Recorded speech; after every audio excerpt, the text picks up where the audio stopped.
Very good evening to all of you. कैसे हैं बच्चे? आई होप आप लोग बहुत अच्छे होंगे और आप लोगों का पढ़ाई बढ़िया चल रहा होगा। तो जैसे कि हमने लास्ट क्लास में आप लोगों को कराया था क्लास 11th का चैप्टर नंबर 6, तो आज हम लोग जो करने वाले हैं चैप्टर नंबर 7। लास्ट क्लास में हम लोगों ने करा था बिजनेस रेस्पॉन्सिबिलिटी, सोशल रेस्पॉन्सिबिलिटी क्या होता है बिजनेस के अंदर, और बिजनेस एथिक्स क्या होता है। तो आज हम लोग जो करने वाले हैं चैप्टर नंबर 7 है, जिसके अंदर हम लोग बात करेंगे source of business finance. Business के अंदर हमारे पास क्या सोर्स हो सकते हैं फाइनेंस के, उसके बारे में हम लोग डिस्कस करेंगे बेटा। तो इसको हम वन शॉट में कराने वाले हैं, तो एक एक करके हम लोग आगे बढ़ते हैं। It is a very very important chapter, ये बहुत ज्यादा इंपॉर्टेंट चैप्टर है जिसको आपको अच्छे तरीके से पढ़ाई करनी है। तो चलिए हम लोग एक बार इसको बेसिक से हम करते हैं। चलिए बेटा आइए, तो ये आपका चैप्टर नंबर जो है 7 है, बिजनेस स्टडीज क्लास 11th का है, जहां पर हम बात करेंगे sources of business finance. Business के अंदर आखिर फाइनेंस की सोर्स कहां से आएगी, पैसे हमारे पास कहां से आने वाले हैं, सोर्स क्या है, हम उसके बारे में डिस्कस करेंगे। आइए जी, ये वन शॉट में रहेगा, इस लेक्चर को हम लोग वन शॉट में करने वाले हैं। चलिए एक बार रिकैप हम ले लेते हैं, क्विक ओवरव्यू ले लेते हैं कि हम लोग पढ़ने वाले क्या है इस चैप्टर के अंदर। चलिए ओवरव्यू क्या है, आइए इंट्रोडक्शन सबसे पहले हम समझेंगे। सोर्स ऑफ बिजनेस फाइनेंस का इंट्रोडक्शन क्या है, क्या मतलब होता है। क्लासिफिकेशन ऑफ सोर्सेस, सोर्सेस को कैसे क्लासिफाई करा जाएगा उसके बारे में हम बात करेंगे बेटा। उसके बाद हम बात करेंगे ओनर्स की क्या फंड्स होती हैं। उसके बाद हम बात करेंगे बोरोड फंड हम किसे बोलते हैं। उसके बाद हम बात करेंगे कंपैरिजन ऑफ सोर्सेस, सोर्सेस के बीच में हम क्या करेंगे, कंपैरिजन करेंगे, क्या सोर्स है हमारे पास। उसके बाद रिलेवेंस एंड इंपॉर्टेंस, क्या रिलेवेंस है इनकी, क्या इंपॉर्टेंस है, इन सभी के बारे में हम लोग एक एक करके आगे डिस्कस करेंगे। आइए बेटा, तो वन बाय वन करके हम लोग इसको देखते हैं। सबसे पहले एक बार हम लोग बात करते हैं कि इंट्रोडक्शन टू बिजनेस फाइनेंस। देखो बेटा, अगर बिजनेस फाइनेंस की अगर हम बात करें, आपको बताएं तो बिजनेस फाइनेंस दो शब्दों से मिलकर के बना है, बिजनेस प्लस फाइनेंस। आप लोगों को ऑलरेडी पता है कि बिजनेस का मतलब क्या होता है। बिजनेस वो चीज होती है जो आपको डेली बेसिस पे करना होता है, रैकरिंग नेचर के होते हैं। डेली आपको यहां पर इकोनॉमिक एक्टिविटीज करना होता है, यहां पर आपका ऑब्जेक्टिव प्रॉफिट कमाने का होता है, यहां पर रिस्क लेना होता है, यहां पर कैपिटल इन्वेस्ट करना होता है। इस तरह से आप बिजनेस करते हो। तो यहां पर बिजनेस के साथ जब आप ये वर्ड जब जुड़ जाता है बेटा फाइनेंस, क्योंकि business without finance without capital का कर सकते हो, नहीं कर सकते हो। तो बिजनेस के अंदर एक फाइनेंस का बहुत बड़ा रोल है, क्योंकि सोचने के लिए सोचते तो बहुत लोग हैं कि हम भी बिजनेस करें, लेकिन बिजनेस करने के लिए फाइनेंस तो चाहिए, पैसा चाहिए, रुपया चाहिए, मनी चाहिए। तो वो कहां से आएगा, हम इस सोर्स की आज बात करेंगे। तो सबसे पहले हम लोग डिस्कशन करते हैं इंट्रोडक्शन टू बिजनेस फाइनेंस। चलिए हम बात करते हैं business finance. Business finance refers to the funds required to start, operate and grow the business. बेटा बिजनेस फाइनेंस बहुत बड़ा इंपॉर्टेंट चीज है। फाइनेंस बिजनेस का एक बैकबोन है, बैक सपोर्ट है, क्योंकि बिजनेस तो आप करने के लिए रेडी है, लेकिन आपके पास फाइनेंस नहीं है, आपके पास फंड्स नहीं है, आपके पास पैसा नहीं है। क्या आप अपनी बिजनेस को स्टार्ट कर पाएंगे, क्या अपनी बिजनेस को ऑपरेट कर पाएंगे, क्या आपकी बिजनेस ग्रो करेगी? नहीं। इन सभी चीजों के लिए पैसे की बहुत ज्यादा रिक्वायरमेंट होती है बेटा। तो आज हम उन्हीं चैप्टर को समझने वाले हैं कि बिजनेस स्टार्ट करने का डिसीजन हर लोग लेते हैं, लेकिन डिसीजन लेने से नहीं होगा, उसको निभाने के लिए हमारे पास फंड्स चाहिए, हमारे पास पैसे चाहिए, हमारे पास फाइनेंस चाहिए, हमारे पास रुपए चाहिए, कैपिटल चाहिए। वो कहां से आएगा बेटा, उसके बारे में हम लोग डिस्कस कर रहे हैं। आइए, तो आपको ये बात समझ में आ गया कि business finance refers to funds. Business finance वो चीज होती है जहां पर हमें जरूरत पड़ती है, रिक्वायरमेंट होती है हमारी फंड्स को, ताकि हम कैसे अपने बिजनेस को स्टार्ट कर सके, ऑपरेट कर सके। स्टार्ट करना, ऑपरेट करना, शुरू करना, चलाना एक ही बात है। और उसके बाद हम बिजनेस को ग्रो करने के लिए हमारे पास फंड्स होनी चाहिए, फाइनेंस होनी चाहिए। This is called business finance. I hope आपको ये पॉइंट्स क्लियर हो गया होगा।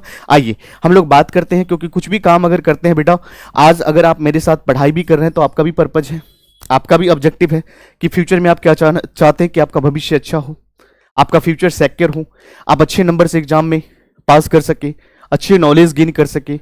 आपका ऑब्जेक्टिव्स है इस तरह से बिजनेस करने का, बिजनेस के फाइनेंस की भी ऑब्जेक्टिव्स है। तो आइए बेटा, to ensures a smooth operations and meets business goal. बेटा जी यहां पर हम बिजनेस की जो एक्टिविटीज हैं उसको एकदम फ्लुएंसी, यहां हम ये कह सकते हैं अच्छे स्मूथली तरीके से हम चला सके, उसमें रुकावट ना आए, बिजनेस को अच्छे फॉर्म में हम चला सके, और बिजनेस का जो अल्टीमेट गोल है जो प्रॉफिट कमाना, हम उसको भी पूरा कर सके, बिजनेस को एक अच्छे लेवल पे लेकर के जा सके। ये सभी चीज हमें कौन सिखाता है, या इस चीज के लिए हमें क्या चीज की जरूरत पड़ता है बेटा, फाइनेंस का, बिजनेस फाइनेंस का। तो it's all about business finance. Simply word में अगर मैं आपको बोलूं तो बिजनेस फाइनेंस एक वो चीज होती है जहां पर बिजनेस करने के लिए आपको पैसे की जरूरत होती है, आपको फंड्स की रिक्वायरमेंट होती है, आपको कैपिटल लगाना पड़ता है for the purpose of profit कमाना, बिजनेस को क्या करना, गोल को अचीव करना, फ्यूचर में इसको ड्रीम को पूरा करना, ये सभी कुछ हमको बिजनेस फाइनेंस सिखाते हैं बेटा।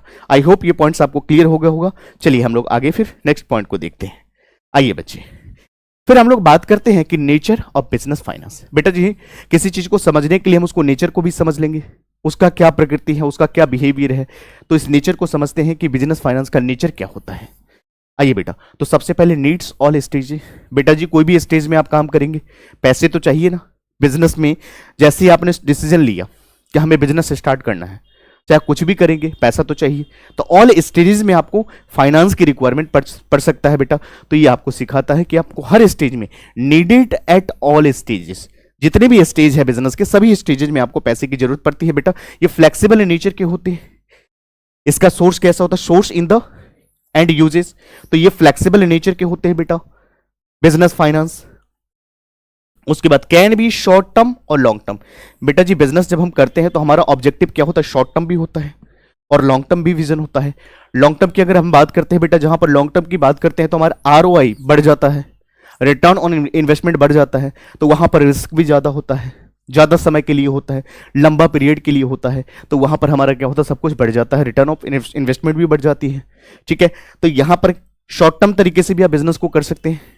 बिजनेस में फाइनेंस का यूटिलाइजेशन आप शॉर्ट टर्म मोड में भी कर सकते हैं और लॉन्ग टर्म मोड्स में भी कर सकते हैं, दोनों ही तरीके से आप कर सकते हैं। तो एक बार इन चीजों को अगर फिर से एक बार हम रिपीट कर दें, तो नेचर ऑफ बिजनेस फाइनेंस की अगर बात करें तो जितने भी स्टेजेज होती है बिजनेस का, शुरू से लेकर के, एक सुई भी खरीदना होगा, पैसा तो चाहिए। उसके बाद फ्लेक्सिबल नेचर का होता है, यहां पर flexible in source of uses, तो यहां पर ये फ्लेक्सिबल होती है, चेंजेस होती रहती है, फिक्स नहीं रहती है। रिक्वायरमेंट ऑफ बिजनेस, बिजनेस का नेचर के अकॉर्डिंग होता है, साइज के अकॉर्डिंग होता है, कैपिटल की रिक्वायरमेंट। बिजनेस का साइज बड़ा है, बिजनेस बड़े पैमाने पे अगर आप कर रहे हैं तो ज्यादा पैसे की जरूरत पड़ेगा, छोटे पैमाने पे अगर कर रहे हैं, छोटे लेवल पे कर रहे हैं तो पैसे की रिक्वायरमेंट कम पड़ सकता है। तो इस तरह से हम लोग सीखेंगे। और यहां पर बिजनेस जो हम बेटा करते हैं, तो यहां पर शॉर्ट टर्म में भी आप कर सकते हैं और यहां पर लॉन्ग टर्म मोड में भी आप बिजनेस कर सकते हैं। आई होप आपको ये पॉइंट्स क्लियर हो गया होगा। मैं बढ़ सकता हूं आगे। चलिए, उसके बाद हम नेक्स्ट पॉइंट पे बात करेंगे, इंपॉर्टेंस ऑफ बिजनेस फाइनेंस। भाई साहब, बिजनेस की क्या इंपॉर्टेंस है, बिजनेस फाइनेंस की क्या रिक्वायरमेंट है, क्या जरूरत है, क्या इसकी इंपॉर्टेंस, महत्व है। तो सबसे पहले इंश्योर्स ए स्मूथ ऑपरेशन। आपकी बिजनेस की फंक्शनिंग को चलाने के लिए फंड्स की जरूरत पड़ती है, आपको पैसे की रिक्वायरमेंट पड़ सकती है, आपको फंड्स की जरूरत होती है। तो आपकी बिजनेस की एक्टिविटीज को स्मूथली वे में चलाने के लिए आपको फंड्स की जरूरत पड़ती है। तो ये इसका महत्व है, बहुत ज्यादा महत्व है कि सोचने से नहीं होता है, पैसे लगाना पड़ता है और पैसे लगाएंगे तब आप मुनाफा कमाएंगे। सेकेंड जो होता है बेटा, helps in the acquiring assets.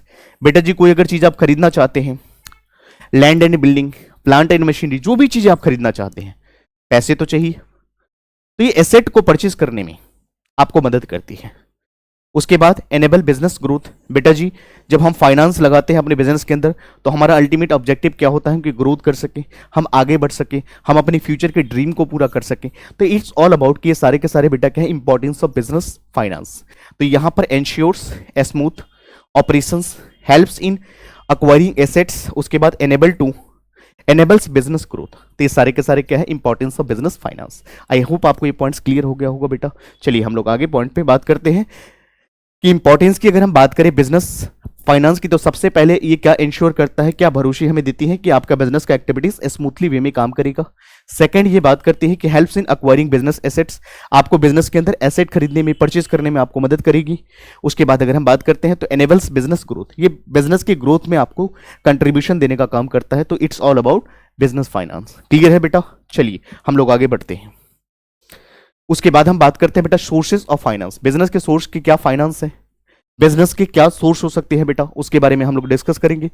तो यहां पर सोर्स की बात करें, क्या ऐसा मीडियम है जहां से हमें बिजनेस फाइनेंस की रिक्वायरमेंट होती है। तो सबसे पहला अगर बात करें बेटा, यहां पर ओनर्स फंड की हम बात करते हैं।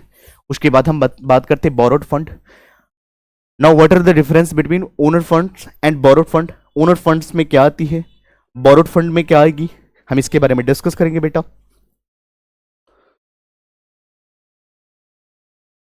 चलिए, तो यहां पर अगर हम बात करते हैं ओनर्स फंड, यहां पर इक्विटी हो गया, प्रेफरेंस शेयर्स हो गया और रिटेन्ड अर्निंग हो गया बेटा। ये सारे के सारे एग्जांपल्स है किसका है? ओनर्स के फंड। ये सारे के सारे मालिक जो होते हैं, जो बिजनेस के ओनर होते हैं, उनकी फंड होती है। इक्विटीज हो गया, इक्विटी, प्रेफरेंस शेयर्स हो गया, रिटेन्ड अर्निंग हो गया जिसको आरई बोलते हैं, रिटेन्ड अर्निंग। और बोरोड फंड की बात करें, डिवेंचर्स हो गया बेटा, लोन्स वगैरह हो गया, यहां पर ट्रेड क्रेडिट्स हो गया। तो ये सारे के सारे क्या होता है? बोरोड फंड, जो बाहर से आप बिजनेस के अंदर लगाते हो, बाहर से किसी से लेते हो। और ये ओनर फंड्स वो फंड्स होता है जो बिजनेसमैन, जो ओनर्स जो होता है बिजनेस में अपनी संपत्ति को बिजनेस में एंगेज कराते हैं, लगाते हैं, हम उसको ओनर फंड्स कहते हैं। बोरोड फंड वो फंड होता है जो मार्केट से आप लेते हो, आप लोन लेते हो, डिवेंचर्स लेते हो। तो ये सारे के सारे debentures, loan, trade credit, these are the borrowed fund. ये सारे के सारे क्या? Sources of fund. पहला ओनर फंड्स, जहां पर इक्विटी शेयर की हम बात करते हैं, प्रेफरेंस शेयर की हम बात करते हैं, retained earning, these are the owners fund. Borrow fund की अगर हम बात करें तो यहाँ पर ओनर्स हो गए, लोन्स हो गए, ट्रेड क्रेडिट्स हो गए, these are the borrowed fund. I hope आपको ये दोनों point sources of business finance clear हो गया होगा बेटा। चलिए हम लोग आगे की ओर बढ़ते हैं। चलिए उसके बाद हम यहां पर देखते हैं ओनर फंड्स आखिर क्या होता है। मैंने आपको जो बताया उस चीज को एक बार हम लोग यहां से रिकैप कर लेते हैं, एक बार समझ लेते हैं इनकी मीनिंग। तो funds invested by the owners, मैंने वही बात बताया आपको कि ये वो पैसा होता है जो कोई भी ओनर ऑफ द बिजनेस, जो बिजनेस के ओनर होते हैं, जो बिजनेस में वो पैसे लगाते हैं, जो इन्वेस्ट करते हैं, हम उसको बोलते हैं बेटा ओनर फंड्स। तो यहां पर ओनर फंड्स की बात करें by the business such as share holders और पार्टनर्स, जो यहां पर पैसे बिजनेस के अंदर लगाते हैं, जो बिजनेस के अंदर पैसे इन्वेस्ट करते हैं बिजनेसमैन, ओनर्स, हम उन्हें बेटा या तो शेयर होल्डर्स बोलते हैं या तो हम पार्टनर्स कहते हैं। क्लियर है पॉइंट्स? चलिए हम लोग बात करते हैं इसकी कैरेक्टरिस्टिक्स क्या है। क्या है कैरेक्टरिस्टिक्स इसकी? तो permanent source, no repayment required, यहां पर permanent source, no repayment required, यहां पर रीपेमेंट की रिक्वायरमेंट नहीं होती है। तो ये सारे के सारे क्या है बेटा? ओनर्स फंड है। तो ओनर फंड्स ये वो फंड्स होती हैं जो बिजनेसमैन, ओनर अपने बिजनेस में लगाते हैं, या तो शेयर होल्डर होते हैं या तो पार्टनर होते हैं, हम उनको बोलते हैं बेटा ओनर्स फंड। क्लियर है पॉइंट्स? तो फिर से एक बार समझेंगे कि funds invested by the owners of a business such as share holders और partners, these are called owners fund. हम अगर कैरेक्टरिस्टिक्स की बात करते हैं, परमानेंट सोर्स होती है, नो रीपेमेंट रिक्वायर्ड, यहां पर पेमेंट देने की जरूरत नहीं होता क्योंकि आउटसाइडर होते नहीं है, बिजनेसमैन खुद होते हैं। तो यहां पर जब अगर डिबेंचर की बात करते हैं, लोन की बात करते हैं, जहां पर हम बात करेंगे बेटा अभी बोरोड फंड, तो वहां पर हम इसके बारे में डिस्कस करेंगे। तो वहां पर हमें क्या रीपेमेंट करना होता है, बट यहां पर नहीं करना होता। यहां पर आपको क्या करना होता है? ये ओनर्स होते हैं जो बिजनेस में पैसे लगाते हैं। क्लियर है पॉइंट्स? चलिए आगे बढ़ते हैं। उसके बाद बेटा हम बात करते हैं ओनर फंड्स की। अगर हम बात करें यहां पे, तो यहां पर कुछ पॉइंट्स है, जैसे इक्विटी शेयर। बेटा जी ऑलरेडी आप लोगों ने आप लोग अकाउंट्स के स्टूडेंट है, आप लोगों को पता होना चाहिए थोड़ा बहुत। तो चलिए एक बार हम लोग समझते हैं इक्विटी शेयर क्या होता है। Represent ownership in a company. Equity share वो शेयर होता है जो रिप्रेजेंट करती है किसी भी कंपनी की ओनरशिप की। Equity share are real owner and risk bearers. बेटा जी एक बात का ध्यान रखेंगे, इक्विटी शेयर्स जो होता है ये कौन होते हैं? रियल ओनर्स, इनके पास वोटिंग का राइट होता है। यहां पर इक्विटी शेयर होल्डर जो होते हैं इनका वोटिंग का राइट होता है। तो यहां पर हम बात करते हैं equity share holders are the real owner and risk bearers. तो ये रिस्क लेने की क्षमता लेते हैं और रिस्क टेकिंग करते इसलिए रिवॉर्ड इनको मिलती है बेटा। चलिए एग्जांपल की बात करें, स्टार्टिंग अ कंपनी, जब एक कंपनी स्टार्ट करी जाती है by issuing shares to the public, हम इसको क्या बोलते हैं बेटा? Equity shares. ये एग्जांपल्स हैं। क्लियर है पॉइंट? एक बार फिर से देखेंगे, represent ownership in a company, ownership को दर्शाता है। Equity share holders are the real owner, ये रियल ओनर होते हैं बेटा, इसके पास वोटिंग का राइट्स होता है। और ये पर्सन वो होते हैं जो रिस्क बियर करने की क्षमता रखते हैं। आपको ध्यान रखना पड़ेगा एक चीज का, एंटरप्रेन्योर्स लोग वही होते हैं जो बिजनेस में रिस्क लेते हैं। रिस्क जो लेते हैं, रिस्क लेने के अंदर कहते हैं ना, रिस्क लेने की जिनके अंदर क्षमता है, रिवार्ड उनको ही मिलती है। तो यहां पर एग्जांपल है कि अगर कोई कंपनी स्टार्ट करते हैं और इशू करते हैं शेयर पब्लिक को, हम इसको कहते हैं इक्विटी शेयर। चलिए बेटा आगे बढ़ेंगे। आइए बेटा हम प्रेफरेंस शेयर्स की हम बात करते हैं। टॉपिक हमारा वही चल रहा है, प्रेफरेंस शेयर्स। प्रेफरेंस शेयर्स का मतलब क्या होता है? तो shares that provide fix dividends. बेटा जी प्रेफरेंस शेयर्स के अंदर क्या होता है? एक फिक्स डिविडेंड का रेट डिसाइड किया होता है, उसी को अकॉर्डिंग दिया जाता है। तो shares that provides fix dividends and priority over the equity shares in the repayment. यहां पर रीपेमेंट का एक पहले से एक डिटरमाइन होता है कि इतना परसेंटेज उनको देना, फिक्स अमाउंट होती है, फिक्स परसेंटेज होती है डिविडेंड का, हम उसको बोलते हैं प्रेफरेंस। तो पहले प्रेफरेंस उनको दिया जाता है। चलिए एग्जांपल के रूप में अगर हम बात करें बेटा, तो issuing preference shares to raise funds for a project. यहां पर अगर हम इशू करते हैं प्रेफरेंस शेयर्स, हम इसलिए करते हैं ताकि हम क्या कर सके, फंड को बढ़ा सके किसी भी प्रोजेक्ट के अंदर। क्लियर है पॉइंट्स? हम इन्हें क्या बोलते हैं बेटा, प्रेफरेंस शेयर्स। तो preference shares are those types of shares which provide, preference shares are those types of shares which provide fix dividend and priority over equity shares in a repayment is called preference shares.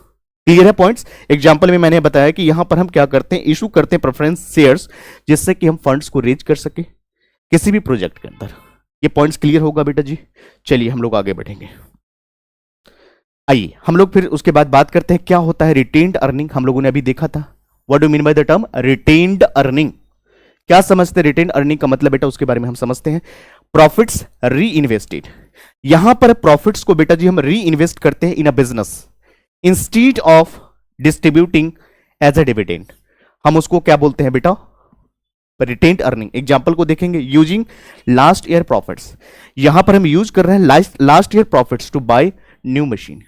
हम पिछले साल की profit को use करके हम यहां पर नया मशीन खरीदते हैं बेटा, जिसको हम कहते हैं रिटेन्ड अर्निंग।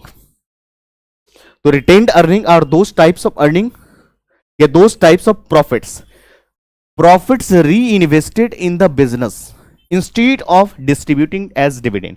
यहां पर डिविडेंड को डिस्ट्रीब्यूट करने से ज्यादा फोकस किस पे किया जाता है, यहां पर जो प्रॉफिट्स हमें हुआ है पिछले साल का, प्रॉफिट्स को हम यहां पर री इन्वेस्ट कर रहे हैं, दोबारा वापस से हम इन्वेस्ट कर रहे हैं बेटा, हम उसको बोलते हैं रिटेन्ड अर्निंग। आई होप आपको ये पॉइंट्स क्लियर है।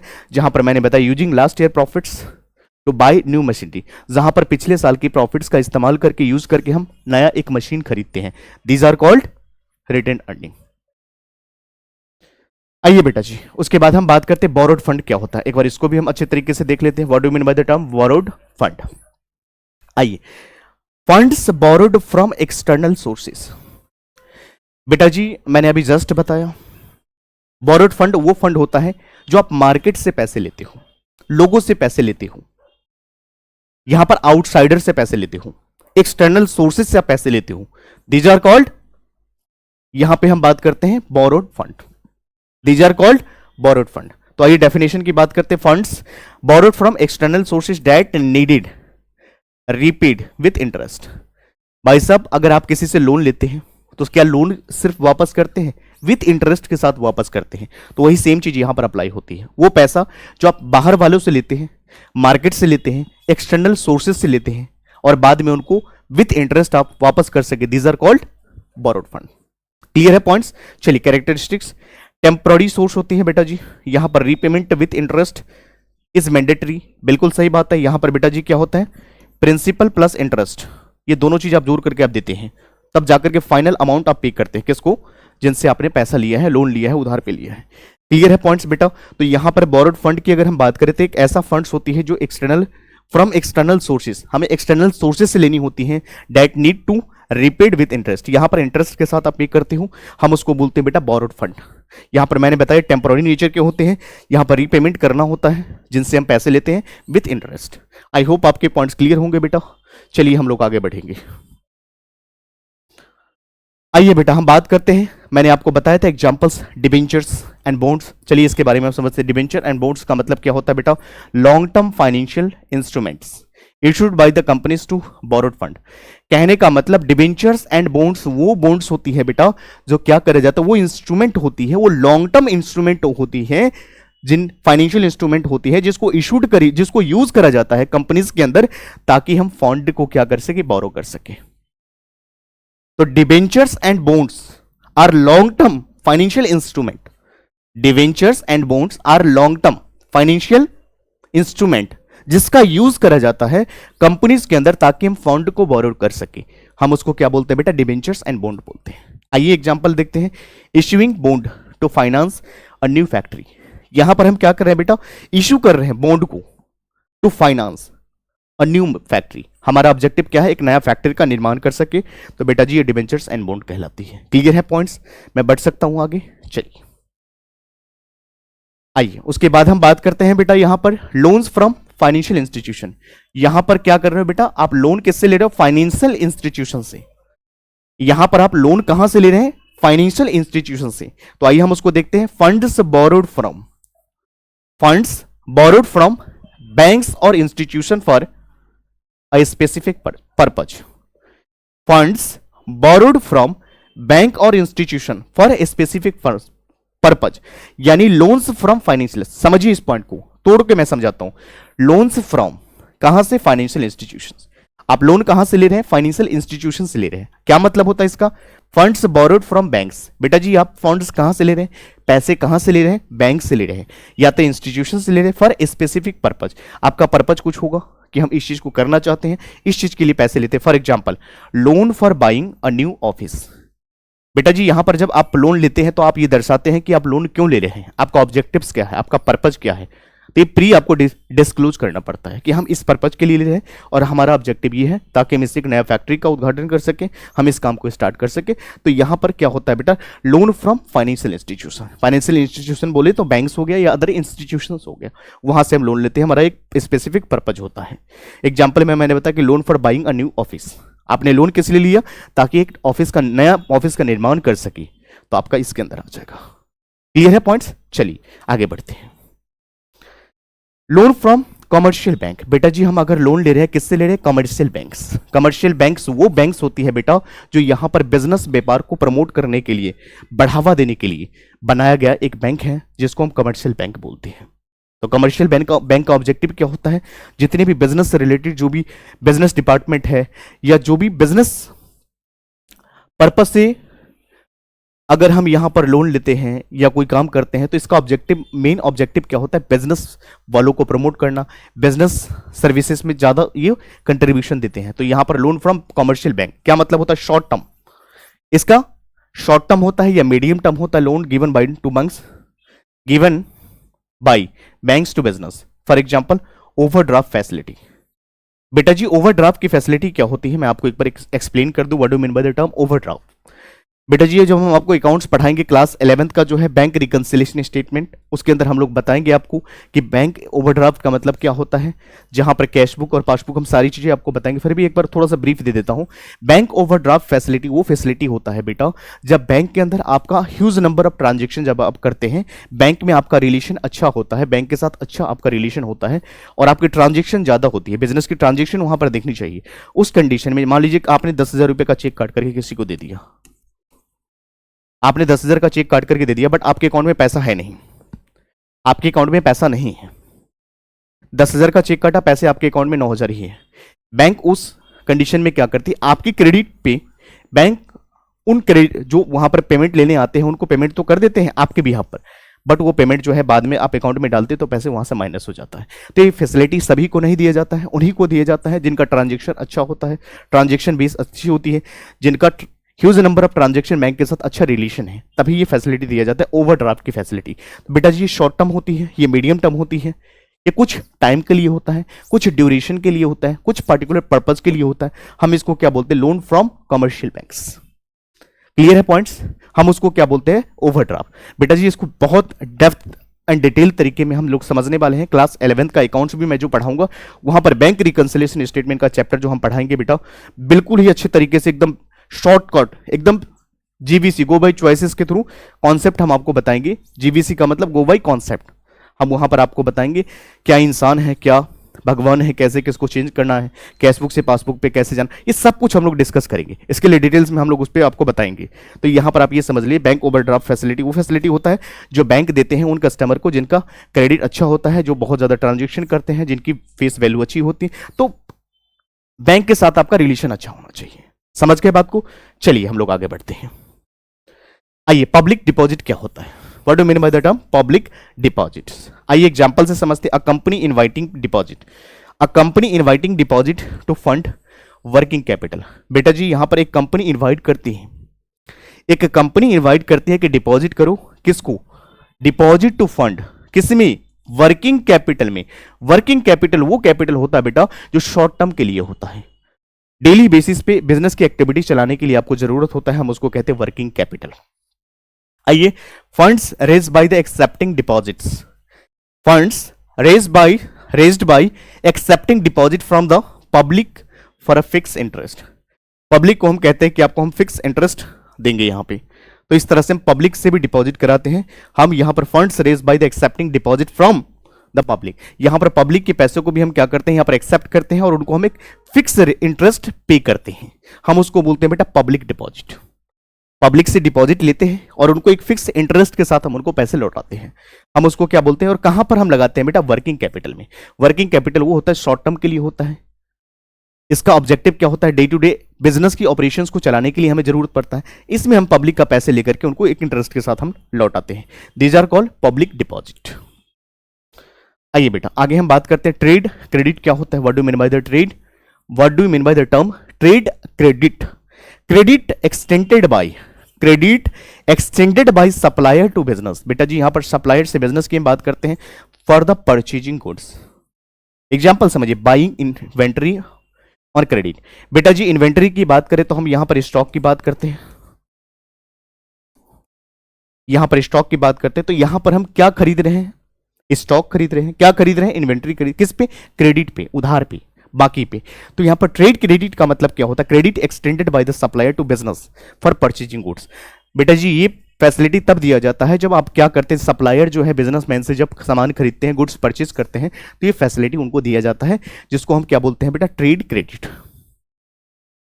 क्लियर है पॉइंट्स। और एक पर्टिकुलर टाइम के लिए दिया जाता है, उस टाइम पे आपको पे करना होता है। तो एक credit extended by supplier to businesses for purchasing goods. यहां पर ऑब्जेक्टिव क्या होता है कि ताकि आप ज्यादा से ज्यादा गुड्स को परचेज कर सके और यहां पर आप क्या कर सके, उनको एक टाइम के बाद पैसे लौटा दें। क्लियर है पॉइंट्स। चलिए बेटा हम आगे बढ़ेंगे। उसके बाद हम बात करते हैं inter corporate deposit. Inter corporate deposit का मतलब क्या होता है, जिसको आईसीडी बोलते हैं बेटा। What do mean by the term inter corporate deposit, जिसको हम बोलते हैं आईसीडी, इंटर कॉर्पोरेट डिपॉजिट। तो आइए शॉर्ट टर्म लोन्स, ये शॉर्ट टर्म लोन्स होता है बेटा जी, प्रोवाइड करी जाती है by one company to another company. बेटा जी शॉर्ट टर्म की बात करें, जहां पर हम वर्किंग कैपिटल की बात करते हैं, शॉर्ट टर्म लोन्स होती है। लोन होता है एक तरह से, ये समझ लीजिए, जो दिया जाता है एक कंपनी को दिया जाता है to another company. For example देखिए, a company lending to company A, company समझिए, company A lending to company B for a month. तो यहां पर एक कंपनी दूसरी कंपनी को ये शॉर्ट टर्म की फैसिलिटी देती है। These are called inter corporate deposit. समझिए, short term loans provided by the one company to another company is called inter corporate company deposit. तो यहां पर हम इसको बात करते हैं, कंपनी ए जो है लेंडिंग कर रही है टू कंपनी बी को फॉर कुछ मंथ के लिए, हम उसको बोलते हैं बेटा इंटर कॉर्पोरेटेड डिपॉजिट। चलिए बेटा जी एक बहुत बड़ा बच्चों में एक डाउट्स रहता है कि सर एक बार डिफरेंस बता दीजिए कि बोरोड फंड क्या होता है और यहां पर ओनर फंड क्या होता है, बोरोड फंड में क्या डिफरेंस है, what are the difference between owner funds and यहां पे हम बात करेंगे बोरोड फंड। चलिए दोनों के डिफरेंस की हम बात करते हैं बेटा। तो सबसे पहले हम बात करते हैं, एग्जाम में कई बार आपको पूछा जाता है owner funds versus borrowed fund. तो चलिए एस्पेक्ट की बात करें तो यहां पर हम बात करते हैं सबसे पहले, ये ओनर फंड्स है, ये बोरोड फंड है। चलिए ओनरशिप की बात करते हैं। ओनरशिप तो प्रोवाइड्स ओनरशिप, बिल्कुल सही बात है। यहां पर जब हम बात करते हैं ओनर फंड्स की बात करते हैं तो यहां पर ओनरशिप प्रोवाइड करी जाती है। समझ गए बात को, या तो पार्टनर्स होंगे या शेयर होल्डर्स होंगे। यहां पर क्या होता है, नो ओनरशिप राइट, यहां पर कोई ओनरशिप की राइट नहीं होता है। ये बाहर वाले से एक्सटर्नल सोर्सेज से आप पैसे लेते हो। उसके बाद अगर बात करें बेटा यहां पर रीपेमेंट की अगर हम बात करें तो यहां पर नो रीपेमेंट करने की जरूरत नहीं होती है। बट यहां पर अगर बात करें तो बेटा मस्ट रीपेड, बिल्कुल सही बात है। एक बार आपने किसी से पैसे लिए अगर वापस ना करे तो आपको अगले बार देंगे भी नहीं। रिस्क क्या होता है बेटा जी, यहां पर बहुत ज्यादा हाई होता है, यहां पर क्या होता है, रिस्क बहुत ज्यादा कम होता है। आई बात समझ में, क्लियर है पॉइंट्स, मैं आगे बढ़ सकता हूं। तो these are the difference between owner funds and borrowed fund. Owner funds में क्या होता है, ओनरशिप प्रोवाइड करी जाती है, यहां पर कुछ ओनरशिप राइट्स नहीं होती हैं, यहां पर रीपेमेंट नहीं करना होता, यहां पर मस्ट होता है कि आपको रीपेमेंट करना पड़ेगा। यहां पर रिस्क की अगर बात करें बेटा, यहां पर ज्यादा रहती है, यहां पर लो रहती है। तो these are the difference between borrowed owner funds and borrowed funds. Clear है पॉइंट्स। चलिए आगे बढ़ते हैं। उसके बाद हम बात करते हैं when to use owner funds for borrowed fund. बेटा जी यहां पर समझिए, कब हम यूज करते हैं ओनर फंड का, कब हम यूज करते हैं बोरोड फंड, हम इनके बारे में समझते हैं। कब हमें जरूरत पड़ती है ओनर फंड्स और कब हमें जरूरत पड़ती है यूज करने के लिए बोरोड फंड, आइए इसके बारे में देखते हैं। ओनर फंड्स, आइए देखिए, suitable for long term growth, अगर आप ये it is suitable for long term growth, यानी owner funds are suitable for long term growth, for example starting a new business. बेटा जी सही बात, बिल्कुल सही बात है, आपको ये समझ में आना चाहिए कि ओनर फंड्स हमें कब जरूरत पड़ती है और बोरोड फंड की रिक्वायरमेंट कब पड़ सकती है। तो owner funds are suitable for long term growth, for example जब आप नया बिजनेस खोलोगे, स्टार्ट करोगे, तो आपका यहां पर क्या है, लॉन्ग टर्म विजन है, ऑब्जेक्टिव्स है, तो यहां पर ओनर फंड्स की बात करते हैं। बोरोड फंड का मतलब क्या होता है बेटा, suitable for short term specific needs, आपको कोई स्पेसिफिक नीड्स है, शॉर्ट टर्म आपका विजन है, उस कंडीशन में आप क्या करते हो बेटा, बोरोड फंड लेते हो। यहां पर एग्जांपल की बात करें, एक्सपेंडिंग प्रोडक्शन, यहां पर आप क्या कर रहे हैं बेटा, एक्सपेंड कर रहे हैं किसको, प्रोडक्शन को, तो एग्जांपल किसका है, बोरोड फंड का। आई होप आपको ये पॉइंट्स क्लियर हो गया। यहां पर ओनर फंड्स का मतलब होता है ये लॉन्ग टर्म ग्रोथ की बात करी जाती है, जहां पर एक बिजनेस खुद आप क्रिएट करते हैं, स्टार्ट करते हैं, तो ये ओनर फंड्स हो जाएगा। बोरोड फंड के अंदर क्या होता है बेटा, यहां पर शॉर्ट टर्म विजन की हम बात करते हैं, वर्किंग कैपिटल की बात करते हैं, स्पेसिफिक नीड होती है, जहां पर हम क्या कर रहे हैं, एग्जाम्पल एक्सपेंडिंग प्रोडक्शन, प्रोडक्शन को हम एक्सपेंड करना चाहते हैं, बढ़ाना चाहते हैं, अपग्रेड करना चाहते हैं, तो इस कंडीशन में बोरोड फंड की हमें जरूरत पड़ती है। चलिए बेटा, आज की क्लास की अगर हम बात करें तो आज इस क्लास को के अंदर मैंने क्या कराया बेटा, एक बार रिकैप कर लेते हैं, फिर उसके बाद हम आगे बढ़ेंगे। चलिए, सबसे पहले हम लोगों ने बात करा बिजनेस फाइनेंस का मतलब क्या होता है। मैंने बताया it refers to funds required for starting, operating, expending a business, यानी बिजनेस फाइनेंस वो फाइनेंस होती है, जो फंड्स होती है जो हमें जरूरत पड़ती है कब, बिजनेस को स्टार्ट करने के लिए, ऑपरेट करने के लिए, चलाने के लिए, शुरू करने के लिए, एक्सपेंड करने के लिए, तो हम इसको क्या बोलते हैं बेटा, बिजनेस फाइनेंस। इंपॉर्टेंस की बात करा, इसेंशियल फॉर स्मूथ फंक्शनिंग, बिल्कुल सही बात है, बिजनेस के फंक्शन को चलाने के लिए पैसा तो चाहिए, फंड्स तो चाहिए, कहां से लाएंगे, बिजनेस में लगाना तो पड़ेगा। ग्रोथ की बात करते हैं एंड स्टेबिलिटी की बात करते हैं ऑफ द बिजनेस। उसके बाद proper selections of funding, proper selections of funding sources ensure effective financial management. कहने का मतलब जब आप प्रॉपर फंडिंग की सिलेक्शन कर लेते हो सोर्स की, तो यहां पर आपका जो फाइनेंशियल मैनेजमेंट है इफेक्टिवली चलना शुरू हो जाती है। उसके बाद हम बात करते हैं सोर्स ऑफ फाइनेंस, फाइनेंस का सोर्स क्या होता है बेटा, मैंने बताया ओनर्स फंड्स होती है, एक होता है borrowed fund, and what are the difference between owner funds and borrowed fund. Owner funds की बात करते हैं बेटा, परमानेंट फंड्स होती है जो कंट्रीब्यूट किया जाता है किसको, owners, bye the owners, including equity shares, preference shares, retained earning. मैंने सभी चीजों को एक्सप्लेन करा बिल्कुल अच्छे तरीके से, जरूर आप उसको देखिए। बोरोड फंड के बारे में मैंने बताया कि एक्सटर्नल फंड्स होती हैं जो taken from on loan such as a debentures, loan from banks या trade credits and public deposit. ये सारे के सारे बेटा क्या होता है, ये क्या होता है, बोरोड फंड होती है, जहां पर आप कहीं बाहर से सोर्स से लेते हो। फिर मैंने बात करा कि कैरेक्टरिस्टिक्स क्या होता है, मैंने ओनर फंड्स के बारे में बताया, इन्वॉल्व ओनरशिप, यहां पर हाई रिस्क होता है बेटा, यहां पर कोई रीपेमेंट आपको नहीं करना होता है। यहां पर बोरोड फंड के अंदर क्या होता है बेटा, यहां पर रीपेमेंट करना पड़ता है विथ इंटरेस्ट, तो यहां पर मैंने बताया प्रिंसिपल प्लस इंटरेस्ट की हम बात करते हैं। यहां पर क्या होता है, ओनरशिप की राइट नहीं होती है। तो ये सारे के सारे क्या था बेटा, आज की क्लास का रिकैप था। तो आज की क्लास को मैंने पूरी ही सिस्टमेटिक तरीके से मैंने कंप्लीट कराने की कोशिश करा बेटा, आप लोग अच्छे से इनको वॉच कीजिएगा। और अगर किसी भी बच्चों की इसका पीपीटी चाहिए तो प्लीज़ मेरा जो है टेलीग्राम का लिंक चैनल में जाकर के आप देखेंगे तो वहाँ पे गिवन है, आप वहाँ से हमारे टेलीग्राम पे जाएंगे तो आपको ये पीपीटी वहाँ से आप डाउनलोड कर सकते हैं और इस तरह से आप पढ़ाई कर सकते हैं। बाकी और भी जो चैप्टर आपका रह गया है वो सभी को हम कराएंगे, ईच एंड एवरी चैप्टर्स को हम डिस्कस करने वाले हैं बेटा। तो प्लीज़ चैनल को सब्सक्राइब कीजिएगा, अपने नियर डियर तक शेयर कीजिए और अच्छे से घर पे बैठ करके स्टडी करिए। जो भी अगर आपको टॉपिक पे वीडियो चाहिए प्लीज़ हमें कमेंट सेक्शन में ज़रूर बताएं। आपका कोई अगर सलाह होता है, कोई एडवाइस होता है, सजेशन होती है, प्लीज़ मुझे एडवाइस करें, बताएं हाँ, आपको वीडियो कैसी लगी, आप कितने अच्छे तरीके से समझे, आपको कॉन्सेप्ट आया नहीं आया, कोई डाउट्स है तो बिल्कुल हमसे डिस्कस करें। मेरे व्हाट्सअप नंबर पे आप पूछ सकते हैं, कोई क्वेश्चन है तो आप पूछ सकते हैं। तो इस तरह से आप पढ़ाई करें बेटा। बाकी अगर कोई भी आपका डाउट्स होगा तो प्लीज़ मुझे बताइएगा। बाकी हम लोग मिलते हैं अगली क्लास में, अगले चैप्टर के साथ, नए चैप्टर के साथ, नए उत्साह के साथ। आज आप लोग यहाँ पढ़ाई कीजिए बेटा, बाकी we will discuss in next lecture. Thank you so much, take care, bye bye.